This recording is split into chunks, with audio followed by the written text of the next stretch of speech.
हम अपना अधिकार मांगते, हम अपना अधिकार मांगते, हम अपना अधिकार मांगते, हम अपना अधिकार मांगते। इंकलाब जिंदाबाद, इंकलाब जिंदाबाद, इंकलाब जिंदाबाद, इंकलाब जिंदाबाद। हमारी मांगे पूरी हो। नमस्कार दोस्तों, target with PS Parihar channel में आपका स्वागत है। आज के इस वीडियो में हम लोग बात करेंगे नई टीजीटी और पीजीटी की। जैसा कि आपको पता है कि उत्तर प्रदेश शिक्षा सेवा चयन आयोग के द्वारा बहुत जल्द नई टीजीटी पीजीटी का विज्ञापन जारी होने वाला है। उम्मीद जताई जा रही है कि जुलाई के सेकेंड वीक में या फर्स्ट वीक में टीजीटी पीजीटी की नई भर्ती का विज्ञापन जारी हो जाएगा। साथ में एक और बात बता दूं कि बहुत सारे विद्यार्थी ये कह रहे थे कि सर अगर चुनाव होगा तो क्या आपकी जो भर्ती वो लटक जाएगी? नहीं, भर्ती बिल्कुल नहीं लटकेगी। अगर एग्जाम डेट्स घोषित कर दी गई तो आपकी परीक्षाएं होंगी, चुनाव हो या ना हो इससे कोई फर्क नहीं पड़ता है। और रही बात एग्जाम कैलेंडर की, तो जो जानकारी निकल करके आ रही है कि भर्ती का विज्ञापन जैसे ही जारी होगा उसी समय या उसके कुछ दिन बाद ही परीक्षाओं की तारीखों का ऐलान भी शिक्षा सेवा चयन आयोग के द्वारा कर दिया जाएगा। लेकिन सबसे बड़ी समस्या है नई शिक्षक भर्ती में नई नियमावली की। आपने देखा होगा कि नई नियमावली जारी हो गई है और नई नियमावली के द्वारा ही आप लोगों की एलटी ग्रेड की शिक्षक भर्ती का विज्ञापन जारी हुआ था, जिसमें बहुत सारे बदलाव हुए थे। जैसे कंप्यूटर शिक्षक भर्ती में आप लोगों ने देखा होगा कि इस बार बीएड को हटा दिया गया, दीवानी अहर्ता के रूप में रखा गया था। प्रवक्ता या लेक्चरर की भर्ती में बीएड जोड़ दिया गया था। और उसी तरीके से जो टीजीटी पीजीटी की नई भर्ती है उसमें भी इस तरीके के बदलाव 100% आपको देखने को मिलेंगे, क्योंकि वो शासन के द्वारा वो नियमावली कैबिनेट से पारित हो चुकी है। और उस नियमावली में विभिन्न प्रकार के बदलाव तो किए ही गए हैं, लेकिन सबसे बड़ा बदलाव हुआ है प्राविधिक कला को लेकर के। और ये विद्यार्थी कला के हैं और अन्य भर्तियों के भी हैं जो विद्यार्थी विरोध कर रहे हैं कि पीजीटी में बीएड ना लागू किया जाए। और जो ये नई भर्ती का विज्ञापन जारी होने वाला है वो भर्ती अभी पुरानी नियमावली से ही आए। अभी इन विद्यार्थियों को योग्यता हासिल करने के लिए मौका दिया जाए। 3 दिन से ये विद्यार्थी, आज चौथा दिन है, लगातार प्रयागराज के सिविल लाइंस पत्थर गिरजाघर में धरना प्रदर्शन कर रहे हैं। सुनिए, आप लोग यहाँ पर देख सकते हैं, ये अशोक सर हैं और अशोक आईएएस की कोचिंग भी चलाते हैं। छात्रों के समर्थन में यहाँ पर 4 दिन से लगातार डटे हुए हैं। उन लोगों को यह एहसास होता था कि वास्तव में सरकार निरंकुश हो गई है। जिस उम्र के हमारे गुरुजी लोग, बड़े भाई लोग, साथी लोग हैं, अगर इस नियमावली में, इस वैकेंसी में हम लोग को मौका नहीं मिल रहा है तो फिर हम लोग कहाँ जाएंगे? 5 साल वैकेंसी आनी नहीं है। जिन लोगों ने प्राविधिक कला के अलावा कुछ पढ़ा ही नहीं है वो किसी अदर फील्ड में जाके क्या कर पाएंगे?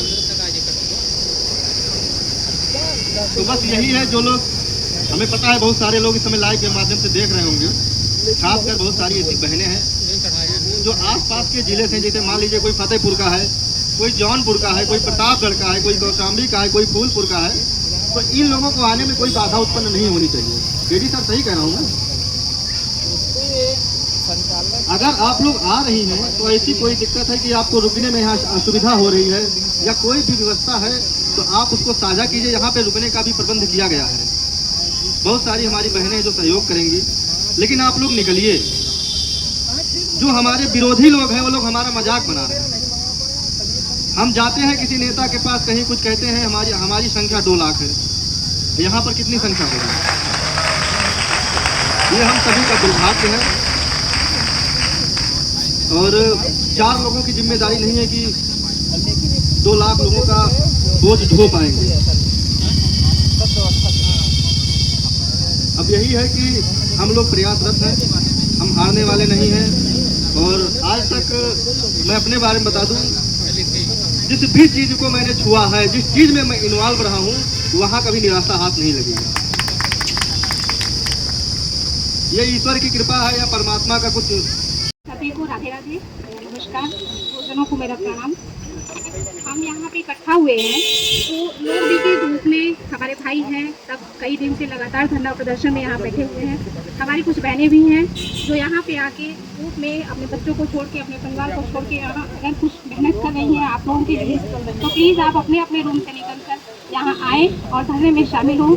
जो हमारा संघर्ष ज़्यादा दिन का है वो काफ़ी कम हो जाएगा, इसलिए आप लोग बाहर निकलो। जहाँ भी हैं, जो भी मेरी आवाज़ सुनता हो वो लोग आए और हमारा साथ दें, सहयोग दें और इस धरना प्रदर्शन को इतना मजबूती से पेश करें कि सरकार को हमारे सामने झुकना पड़े। हार नहीं मानी थी। अगर शायद उसी के साथ 8-10 नारियां हो जाती, कभी वो अपनी कुर्बानी नहीं दे सकती। बहुत सही। हम चाह रहे हैं कि सब लोग एकत्र होकर आइए और हम लोगों का वो करिए, मतलब का बरसा जब कृषि सुखाने समय चूक उनका पहुँचाने, जो भाई बहनों अभी समय का टाइम नहीं देख रहे हैं, स्वयं तो टाइम आता नहीं है, खुद लाया जाता है।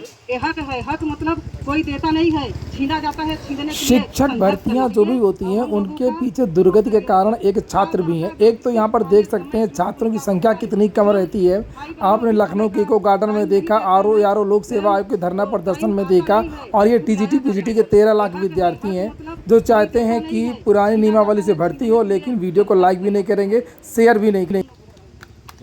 ये देखा आप लोगों ने, काफी इस तरीके के बहुत सारे शिक्षक समर्थन में हैं, और जानकारी ये मिल रही है कि अगर नई नियमावली से भर्ती आती है तो कम से कम 4-5 लाख विद्यार्थी प्रभावित होंगे। यहाँ तक कि पीजीटी में तो 80 से 90% विद्यार्थी प्रभावित होंगे, क्योंकि वहां पर तो अभी तक बीएड था ही नहीं। इसके अलावा जो अन्य बदलाव हुए हैं तो उसमें अलग अलग भर्तियों में विद्यार्थी प्रभावित हो रहे हैं। प्राविधिक कला के बारे में भी जो जानकारी निकल करके आ रही है कि लगभग 1.5 लाख के आसपास विद्यार्थी, 1.5 से 2 लाख विद्यार्थी प्रभावित हो रहे हैं। प्राविधिक कला में विवाद ये कि इसमें पहले केवल इंटरमीडिएट पास विद्यार्थियों को प्राविधिक कला का एक कोर्स करना होता था और उसके बाद में ये टीजीटी के योग्य हो जाते थे। बीएड इन विद्यार्थियों के अनिवार्य नहीं था, लेकिन जो नई नियमावली में अब अगर आप लोगों को कला का टीजीटी शिक्षक बनना है, जो पहले प्राविधिक कला जिसकी योग्यता थी उसकी जगह अब कर दिया गया है केवल और केवल कला में स्नातक प्लस बीएड। तो अब बीएड करना पड़ेगा। अब इतनी जल्दी बीएड, 2 साल का बीएड होता है, तो अचानक से 2 साल का बीएड कोई कहां से कर लेगा, और अचानक से 3 साल का कला में स्नातक कोई कहां से कर लेगा। ये सारे के सारे जो विद्यार्थी वो प्राविधिक कला के हैं और कई सालों से, लगभग 10 साल, कोई 15 साल, कोई विद्यार्थी तो यहाँ पर 20-20 साल का है। जैसे आप लोग यहाँ पर देख सकते हैं पीछे एक कोई व्यक्ति बैठे, सफेद बाल, ये देखिए, इस तरीके के बहुत सारे लोग हैं और तो काफी सीनियर हैं, और ये सारे के सारे विद्यार्थियों की जिंदगी खराब हो रही है। और यही मांग है, और मैं भी अपने चैनल के माध्यम से ये मांग करता हूं कि देखिए, जब जब भी बदलाव होता है, आपने देखा होगा जब यूपीएससी में सीसेट जोड़ा गया था तब विद्यार्थियों को मौका दिया गया था। उत्तर प्रदेश लोक सेवा आयोग में भी एक बार मौका दिया गया था। और कोई भी भर्ती बोर्ड होता है, जब इस तरीके के बड़े बदलाव होते हैं तो उसमें विद्यार्थियों को मौका दिया जाता है। तो इन विद्यार्थियों को अभी एक बार मौका दिया जाए योग्यता हासिल करने के लिए। तो अभी जो प्राविधिक जहां पर बदलाव हो सकता है वहां पर वही बदलाव कर दें।